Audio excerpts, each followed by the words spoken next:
بسم اللہ الرحمن الرحیم۔ عزیز طلباء، آج ہم 9ویں کلاس کا سبق نمبر 5 پڑھیں گے، جس کا عنوان ہے نصوح اور سلیم کی گفتگو۔ یہ ڈپٹی نذیر احمد، بہت مشہور لکھنے والے ڈپٹی نذیر احمد صاحب کا لکھا ہوا مضمون ہے، جو ان کی کتاب توبۃ النصوح میں شائع ہوا تھا۔ یہ توبۃ النصوح کا حصہ ہے، تو میں پڑھ کے سناتا ہوں آپ کو۔ پہلے سے تعارف ہے کہ دلی میں ایک سال ہیضے کی سخت وبا آئی۔ نصوح بھی دیگر افراد کی طرح ہیضے میں مبتلا ہوا اور سمجھا کہ موت قریب ہے۔ مایوسی کے عالم میں اسے عاقبت کی فکر ہوئی۔ ڈاکٹر نے اسے خواب آور دوا دی تو وہ سو گیا۔ خواب میں اس نے مرنے کے بعد عاقبت کے دل ہلا دینے والے مناظر دیکھے تو وہ ہڑبڑا کر اٹھ بیٹھا۔ خواب سے بیدار ہو کر نصوح کو اپنی اور اپنے خاندان کی بے مقصد زندگی پر افسوس ہوا۔ اس نے گزشتہ زندگی کی تلافی کا عہد کر کے اپنی بیوی فہمیدہ کو خاندان کی اصلاح کے لیے اپنا مددگار بنایا، اور اسی سلسلے میں ایک روز اپنے بیٹے سلیم کو بالا خانے پر صبح کے وقت بیدارہ کے ذریعے بلا بھیجا۔ بیدارہ ان کی ملازمت تھی، اس کا نام بیدارہ رکھا انہوں نے۔ اب یہاں سے مضمون شروع ہوتا ہے۔ آج تو میاں بیوی میں یہ قول و قرار ہوا۔ اگلے دن چھوٹا بیٹا سلیم ابھی سو کر نہیں اٹھا تھا کہ بیدارہ نے آ جگایا کہ صاحبزادے اٹھیے، بالا خانے پر میاں بلاتے ہیں۔ سلیم کی عمر اس وقت کچھ کم 10 برس کی تھی۔ سلیم نے جو طلب کی خبر سنی، گھبرا کر اٹھ کھڑا ہوا اور جلدی سے ہاتھ منہ دھو ماں سے آ کر پوچھنے لگا، اماں جان تم کو معلوم ہے ابا جان نے کیوں بلایا ہے؟ ماں، مجھ کو کچھ خبر نہیں۔ سلیم، کچھ خفا تو نہیں ہے؟ ماں، ابھی تو کوٹھے پر سے نہیں اترے۔ سلیم، بیدارہ تجھ کو کچھ معلوم ہے؟ بیدارہ، میاں میں اوپر لوٹا لینے گئی تھی، میاں اکیلے بیٹھے ہوئے کتاب پڑھ رہے تھے، میں آنے لگی تو میاں نے آپ کا نام لیا اور کہا کہ ان کو بھیج دیجیے۔ سلیم، سورج سے کچھ غصہ تو نہیں معلوم ہوتا تھا؟ بیدارہ، نہیں تو۔ سلیم، تو اماں جان تم ذرا میرے ساتھ چلو۔ ماں، میری گود میں لڑکی سوتی ہے، تم اتنا ڈرتے کیوں ہو؟ جاتے کیوں نہیں؟ سلیم، کچھ پوچھیں گے؟ ماں، جو کچھ بھی پوچھیں گے تم اس کا معقول طور پر جواب دینا۔ غرض سلیم ڈرتا ڈرتا اوپر گیا اور سلام کر کے الگ جا کھڑا ہوا۔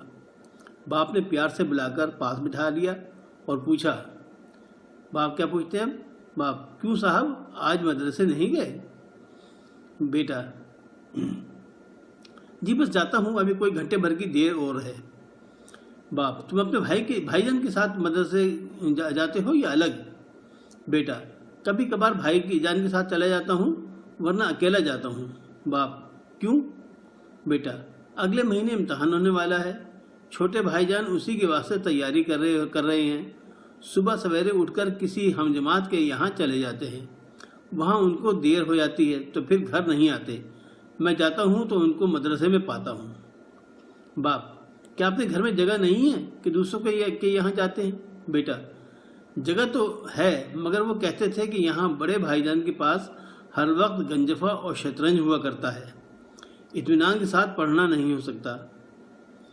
باپ، تم بھی شطرنج کھیل جانتے ہو؟ بیٹا، مہرے پہچانتا ہوں، چالیں جانتا ہوں، مگر کبھی خود کھیلنے کا اتفاق نہیں ہوا۔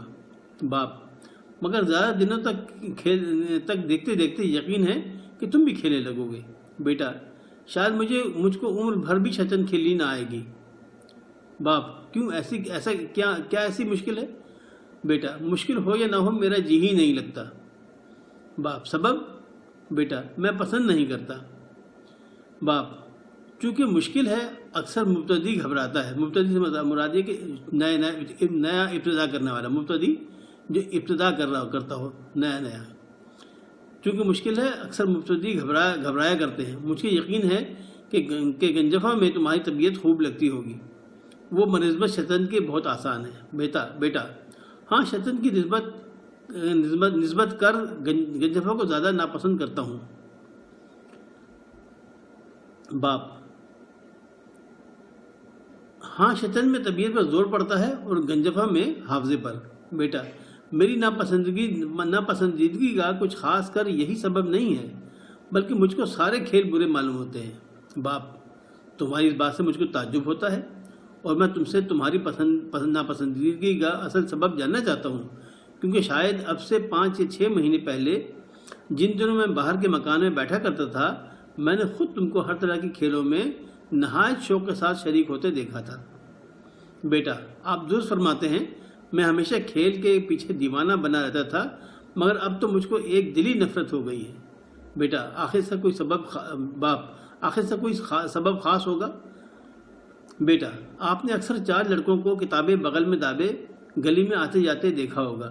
باپ وہی جو گورے چٹے 4 لڑکے ایک ساتھ رہتے ہیں، پھٹی جوتیاں پہنے، منڈے ہوئے سر، اونچے پاجامے، نیچی چولیاں۔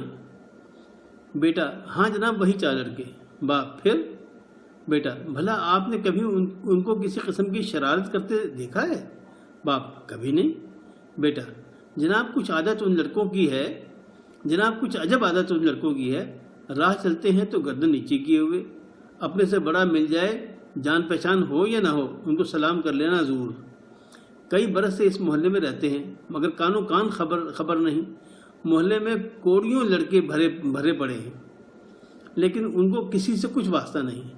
آپس میں اوپر تلے کے چاروں بھائی ہیں، نہ کبھی لڑتے، نہ کبھی جھگڑتے، نہ گالی بکتے، نہ قسم کھاتے، نہ جھوٹ بولتے، نہ کسی کو چھیڑتے، نہ کسی پر آوازہ کستے۔ ہمارے ہی مدرسے میں پڑھتے ہیں، وہاں بھی ان کا یہی حال ہے۔ کبھی کسی نے ان کی جھوٹی شکایت بھی تو نہیں کی۔ 1:30 بجے 1 گھنٹے کی چھٹی ہوا کرتی ہے، لڑکے کھیل کود میں لگ جاتے ہیں، یہ چاروں بھائی ایک پاس کی مسجد میں نماز پڑھنے چلے جاتے ہیں۔ باپ بھلا پھر؟ بیٹا منجلا لڑکا میرا ہم جماعت ہے۔ ایک دن میرا آموختہ یاد نہ تھا۔ آموختہ کہتے ہیں جو زبانی یاد کرنے والی چیز ہوتی ہے، اس کو کہتے تھے آموختہ، تو وہ مطلب زبانی یاد کر کے نہیں گیا تھا بچہ اسکول۔ میرا آموختہ یاد نہ تھا۔ مولوی صاحب نہایت ناخوش ہوئے اور اس کی طرف اشارہ کر کے مجھ سے فرمایا کہ کمبخت گھر سے گھر ملا ہے، اسی کے پاس جا کر یاد کر لیا کر۔ میں نے جو پوچھا کیوں صاحب یاد کرا دیا کرو گے، تو کہا بصر و چشم۔ غرض میں اگلے دن ان کے گھر گیا، آواز دی، انہوں نے مجھ کو اندر بلا لیا، دیکھا کہ ایک بہت بوڑھی سی عورت تخت پر جائے نماز بچھائے قبلہ رو بیٹھی ہوئی کچھ پڑھ رہی ہیں۔ وہ ان لڑکوں کی نانی ہیں، لوگ ان کو حضرت بھی کہتے ہیں۔ میں سیدھا سامنے والے بیٹا منجل لڑکا میرا ہم جماعت ہے۔ ایک دن میرا آموختہ یاد نہ تھا۔ مولوی صاحب نہایت ناخوش ہوئے اور اس کی طرف اشارہ کر کے مجھ سے فرمایا کہ کمبخت گھر سے گھر ملا ہے، اسی کے پاس جا کر یاد کر لیا کر۔ میں نے جو پوچھا کیوں صاحب یاد کرا دیا کرو گے، تو کہا بصر و چشم۔ غرض میں اگلے دن ان کے گھر گیا، آواز دی، انہوں نے مجھ کو اندر بلا لیا، دیکھا کہ ایک بہت بری سی عورت تخت پر جائے نماز بچھائے قبلہ رو بیٹھی ہوئی کچھ پڑھ رہی ہیں۔ وہ ان لڑکوں کی نانی ہیں، لوگ ان کو حضرت بھی کہتے ہیں۔ میں سیدھا سامنے والے دالان میں اپنے ہم جماعت کے پاس جا بیٹھا۔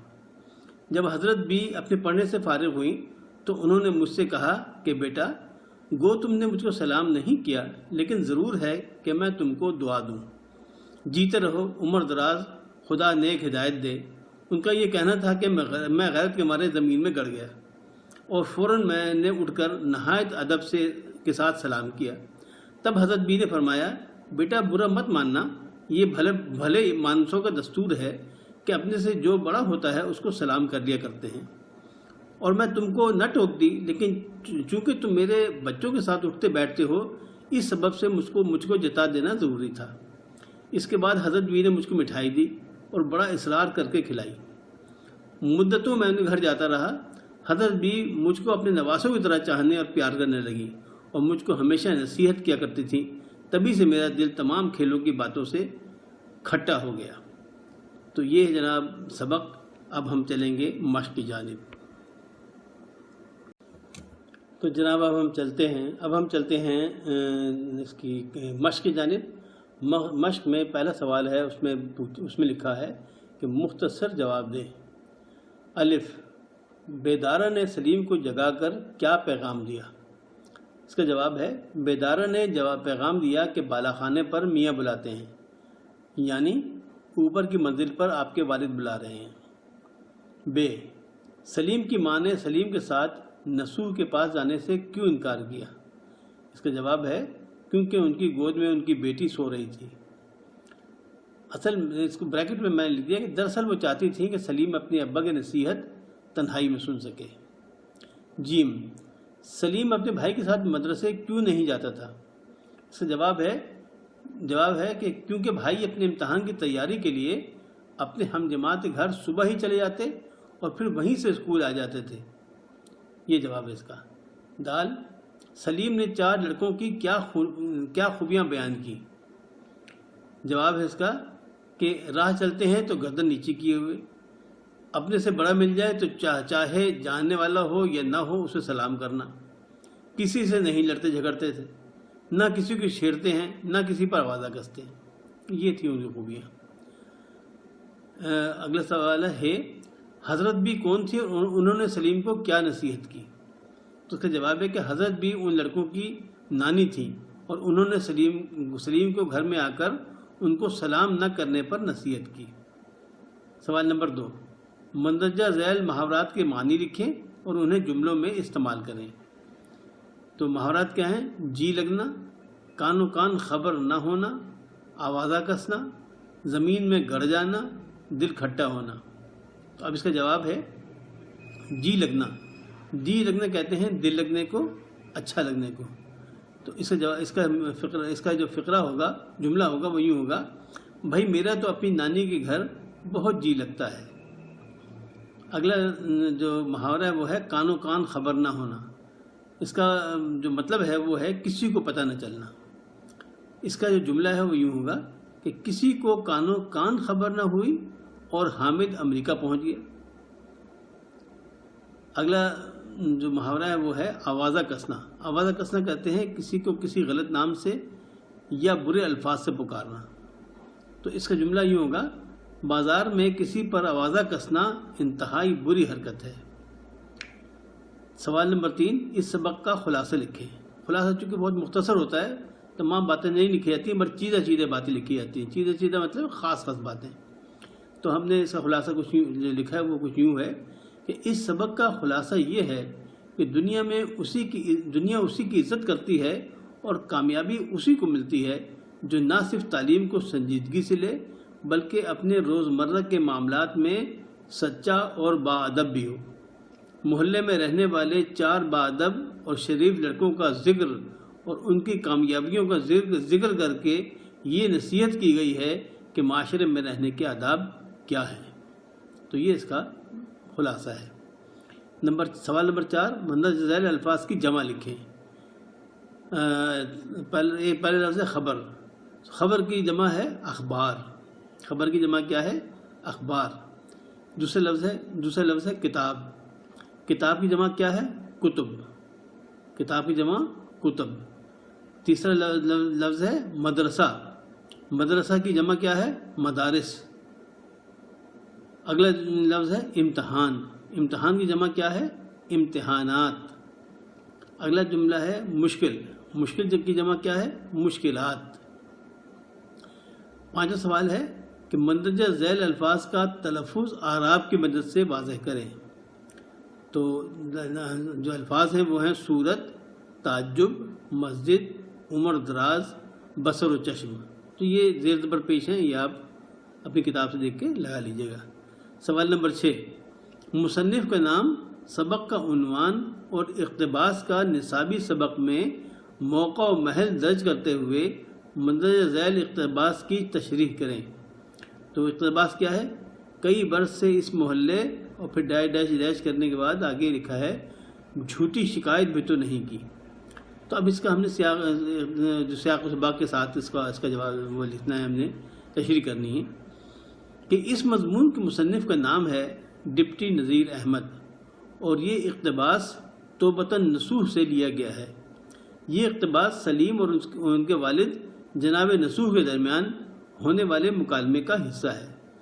سلیم ان 4 لڑکوں کا ذکر کر رہا ہے جو ان کے محلے میں رہتے ہیں اور اتنے شریف کہ نہ تو کسی کو تنگ کرتے ہیں اور نہ ہی آج تک کسی کو ان سے کوئی شکایت ہوئی ہے۔ ہمیشہ نیچی نظر رکھتے ہیں اور اپنے سے ہر بڑے کو سلام ضرور کرتے ہیں۔ مدرسے میں بھی ان کا یہی حال ہے، یہاں تک کہ آج تک ان کی جھوٹی شکایت بھی نہیں کی، یہاں تک کہ کسی نے آج تک ان کی جھوٹی شکایت بھی نہیں کی۔ تو یہ اس کا اقتباس کی تشریح ہے۔ اگلا سوال ہے سوال نمبر 7 کہ متن کو مد نظر رکھتے ہوئے خالی جگہ کو پر کریں۔ الف ہے سلیم کی عمر اس وقت کچھ کم ڈیش کی تھی، تو اس ڈیش میں کیا آئے گا؟ 10 برس۔ سلیم کی عمر اس وقت کچھ کم 10 برس کی تھی۔ بے ہے کہ میں اوپر ڈیش لینے گئی تھی، تو اس ڈیش میں کیا آئے گا؟ لوٹا، میں اوپر لوٹا لینے گئی تھی۔ جیم سورج سے ڈیش تو نہیں معلوم ہوتا تھا، تو اس میں کیا ڈیش میں کیا آئے گا؟ سورج سے کچھ غصہ تو نہیں معلوم ہوتا تھا، کچھ غصہ آپ نے لکھنا ہے۔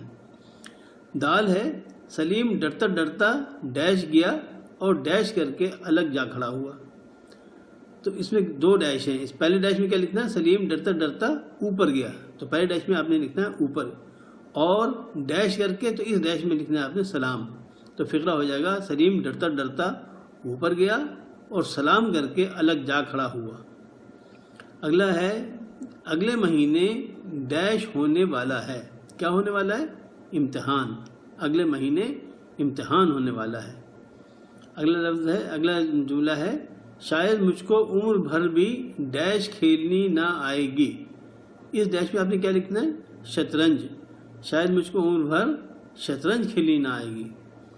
اگلا ہے جملہ کہ بڑے بھائی جان کے پاس ہر وقت، اچھا جی اگلا ہے سوال مطلب فقرہ ہے اس میں لکھا ہے بڑے بھائی جان کے پاس ہر وقت ڈیش ہوا کرتا ہے، تو اس میں آپ نے کیا لکھنا ہے؟ اس میں لکھنا ہے گنجفہ اور شطرنج، گنجفہ اور شطرنج، تو فقرہ بن جائے گا بڑے بھائی جان کے پاس ہر وقت گنجفہ اور شطرنج ہوا کرتا ہے۔ اب آگے کیا ہے جناب؟ آگے سوال نمبر 8 ہے متن کو مد نظر رکھ کر درست جواب کی ٹک کے نشان ٹک سے نشاندہی کریں۔ تو الف ہے سلیم کو کس نے آ کر جگایا؟ اس میں جو چوائسز ہیں وہ ہے نمبر 1 نسوح نے، نمبر 2 بیدارہ نے، نمبر 3 ماں نے، نمبر 4 حضرت بھی نے، تو اس کا جواب ہے بیدارہ نے، تو آپ بیدارہ پر ٹک کا نشان لگائیے۔ سوال نمبر 2 میاں اکیلے بیٹھے ہوئے کیا کر رہے تھے؟ نمبر 1 شطرنج کھیل رہے تھے، نمبر 2 کھانا کھا رہے تھے، نمبر 3 کتاب پڑھ رہے تھے، نمبر 4 لکھ رہے تھے، تو اس کا صحیح جواب ہے کتاب پڑھ رہے تھے، تو آپ کتاب پڑھ رہے تھے پہ نشان لگا دیجیے۔ جیم ماں کی گود میں کون سویا ہوا تھا؟ نمبر 1 بلی، نمبر 2 سلیم، نمبر 3 لڑکی، نمبر 4 بیدارہ، تو اس کا جواب ہے لڑکی، آپ لڑکی پر ٹک کا نشان لگا دیجیے۔ اگلا سوال ہے سلیم ڈرتا ڈرتا کہاں گیا؟ نمبر 1 مدرسے، نمبر 2 بازار، نمبر 3 مسجد، نمبر 4 اوپر، تو اس کا جواب ہے اوپر، تو آپ اوپر پر ٹک کا نشان لگا دیجیے۔ اگلا سوال ہے اس میں پوچھا ہے کہ اکثر کون گھبرایا کرتا ہے؟ نمبر 1 مبتدی، نمبر 2 چور، نمبر 3 جھوٹا، نمبر 4 نالائق، تو اس کا صحیح جواب ہے مبتدی کہتے ہیں جس نے نئی ابتدا کی ہو، تو مبتدی پہ آپ نشان لگا دیجیے۔ اگلا سوال ہے کھیل کے پیچھے کون دیوانہ بنا رہتا تھا؟ نمبر 1 نسوح، نمبر 2 سلیم، نمبر 3 بیدارہ، نمبر 4 منجھلا لڑکا، تو اس کا صحیح جواب ہے سلیم، آپ سلیم پر ٹک کا نشان لگا دیجیے۔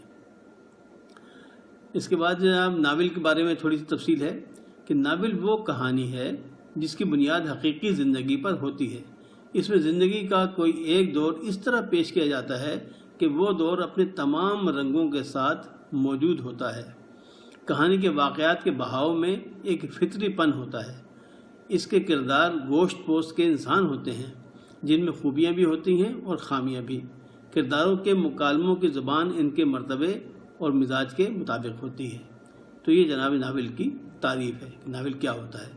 تو آپ کا سبق یہاں ختم ہوتا ہے، انشاءاللہ اگلے سبق کے لیے پھر حاضر ہوں گے۔